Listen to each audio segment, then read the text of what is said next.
It's so good to be back home.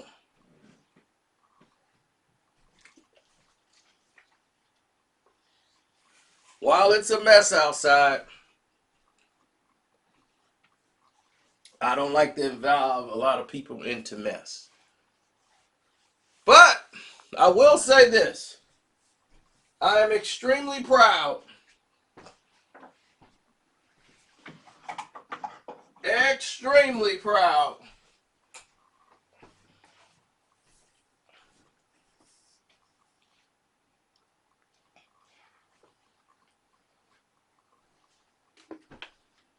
extremely proud and extremely proud of the Los Angeles Lakers last night.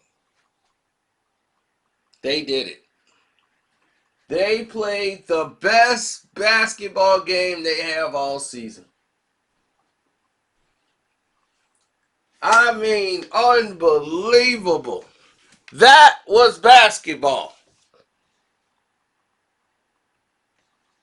If anybody ever watched a Lakers game before in their entire life, that was the game they needed to watch.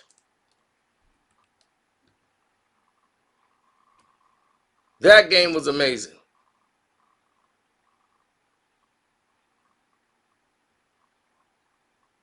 The Lakers put up 41 points in the first quarter against the Thunder, who has normally played great defense.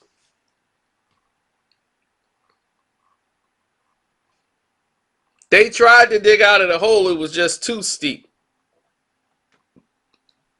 And they scored 125 points against a tough defensive team like OKC.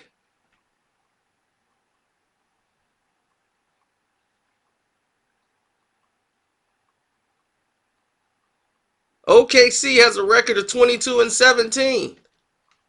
They're over 500 and in a position to be in the playoffs.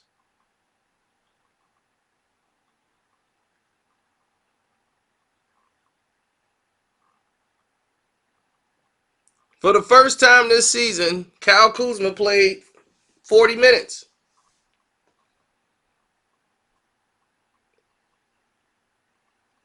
He scored 36 points, had 7 rebounds. Of course, he wasn't going to get any assists, but that's not why he's out on the court. Kuzma showed you what he could do when he's given time.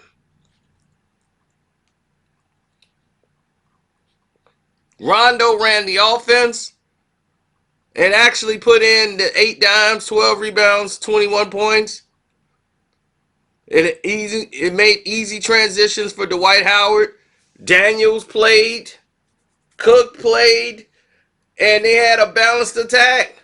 Caruso even got in on the game. The points were coming in from every direction. It was the most balanced game anyone had ever seen from the Los Angeles Lakers. Everyone played their position and they all flourished.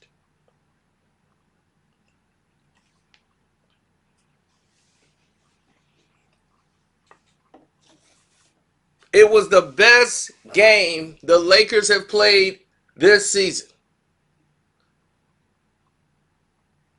And we didn't have to have some egomaniac out there slowing the game down, trying to run people over, lowering his shoulder, offensive fouling people to throw up some garbage and get to the free throw line.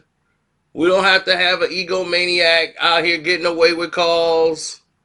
We don't have to have some superstar player that just wants the ball on one angle and everyone stands around while he tries to make his move and gets his little layup or dunk. And AD, and they want to get their camera moments by sitting on Kevin Hart's laps and all these things, making their little viral moments. It's guys that just want to win a basketball game when it comes down to it. That's what this game was presented to be, and that's what it was supposed to be about. How did they do this? Is the next part. And I want to thank you guys, man, for coming out. And I hope you guys are hitting up the Cash App or the Streamlab by clicking the link in the description box. And my Patreons, y'all got something devastating coming. For real. You got something devastating coming. Don't even worry about it. Just wait. You'll see it. I don't even got to talk about it. Carcino is the name on the Cash App for those who just got here. Now, let's see how we got to this point. Just like he has since he was slumping early with all the trade talks and all these things were going on, he wasn't really getting his minutes with all this news about his trainer. Once that started to die down, Kyle Kuzma picked his game up. He stepped it up. He kept pushing, and could no one stop him.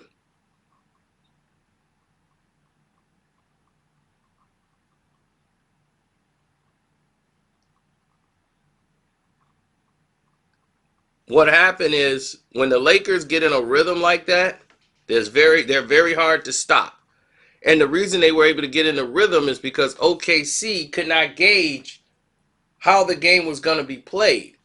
Kyle Kuzma would bring the ball up or get the ball and be very aggressive, not just shooting the three, but also aggressively going to the basket shooting twos. And this is going to open things up for him and get him hot. Now, the Lakers shot 32 three-pointers, but they made 15 of them. And what do you know? The Lakers as a team shot 80% from the free throw line. Hey, how about that? See what happens when you take away bad free throw shooting?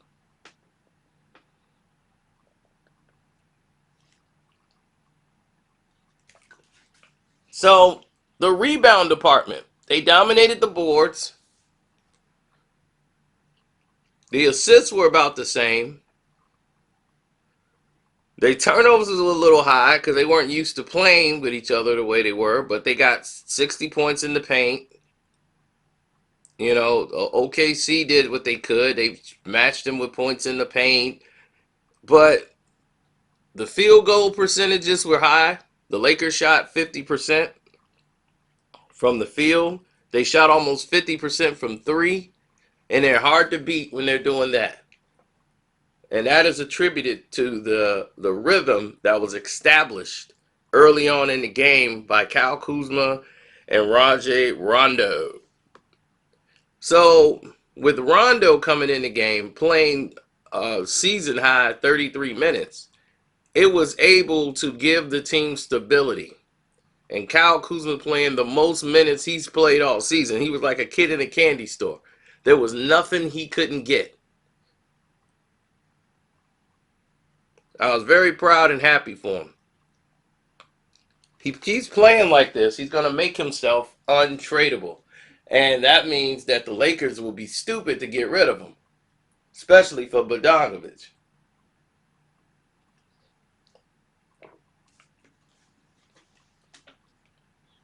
Now, Kyle Kuzma's shown you all he needs is minutes.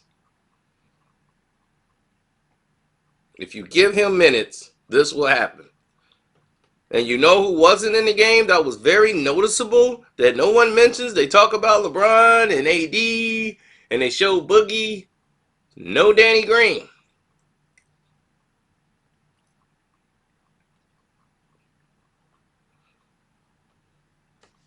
Danny Green was sidelined. And as long as Danny Green was out doing nothing, Kyle Kuzma's proved that he's better than Danny Green. Danny Green is a sometimes player who lives by the three-point line. If you get Danny Green off of the three-point line, he's no use to you. He can't guard anybody. He can't defend. So them bow-leg knees, he can't keep up with nobody. And y'all tried to put him and guard Kawhi Leonard with him, and that was a mistake when Kyle Kuzma would have, done a much better job. Now, I've always been a Kuzma fan, and knowing that this kid was working hard on his game and was going to prove his worth to the rest of the world, I told you that. So this is no shock and awe to me. But now the question is, do the Lakers really need LeBron and Anthony Davis? They seem like they're pretty fine without him. How bad do they need LeBron? And what was he sitting out from? Hmm? Load management? Taking a load management day? Oh, let me guess. That thorax was acting up again. Bet he won't open his mouth about load management no more.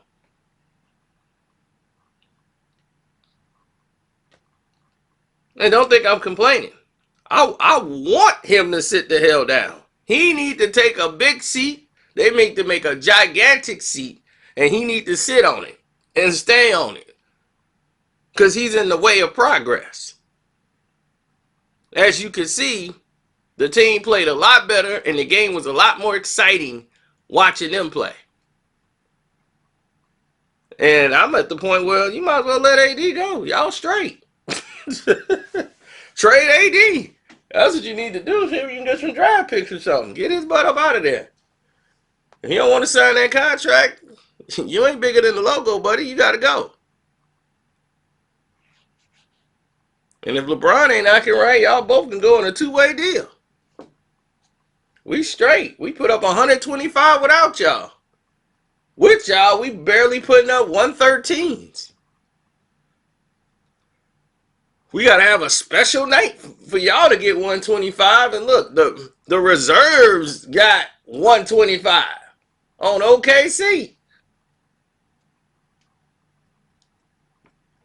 So what you saying?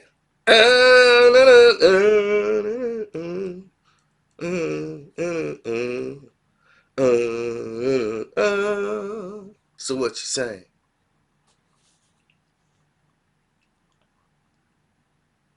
So the way we look at it is, with LeBron and AD, they put up 117. What was that? They played the Pelicans. They put up 123, right? They put up 128 against the Blazers, who's one of the worst defensive teams in basketball.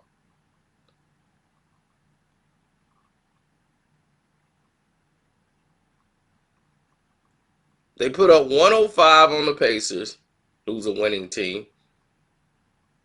They put up 108 against the Mavericks, and that was with no AD. Or did AD play that game? I think he did. Yeah, AD and LeBron played against Dallas, and they put up 108. No AD, they put up 129 because Kyle Kuzma went off. So it seems to me that when Kyle Kuzma plays and he gets the minutes, he produces. And some people, they can't play when certain people are in the way. And I, made that known plenty of times. So I don't want to look like I'm bullying LeBron, because he got other people sticking up for him. He even got Uncle Murder capping for him out here. I'm like, Uncle Murder is capping for Bron? What's going on, man? LeBron lose chips all the time, B. He'll be all right. LeBron James voice. Meanwhile,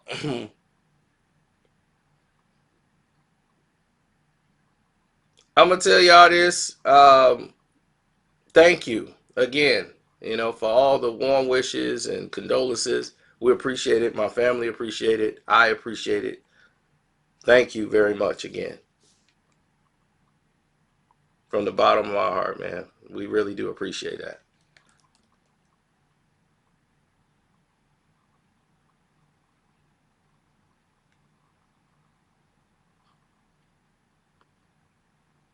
It's a lot of developments happening, a lot of things in motion that we'll get to. And without further ado, I will take this time out to acknowledge some of the people in the Streamlabs.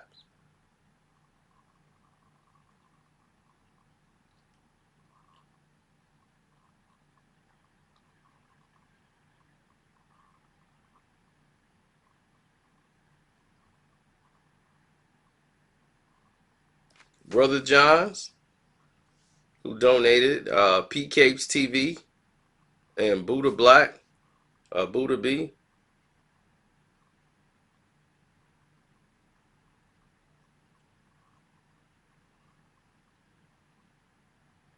J Biz, of course, Marshall Carter. That's my brother there, Marshall Carter.